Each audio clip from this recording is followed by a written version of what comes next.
Guys, eto na po yung outcome ng ating gawa. So, eto na siya, yung mascot niya. Actually, hindi ko masusuot yung pantalon, so no need na. Pag nag-fit in na lang sa bata, saka na natin malalaman na eksakto yung kanyang ano.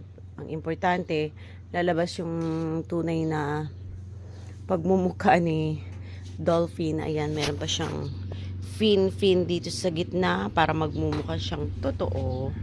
And this one, ito naman ang gawa ni Mother Earth na Barbie dress. Ayan, si Barbie yan siya. Ayan.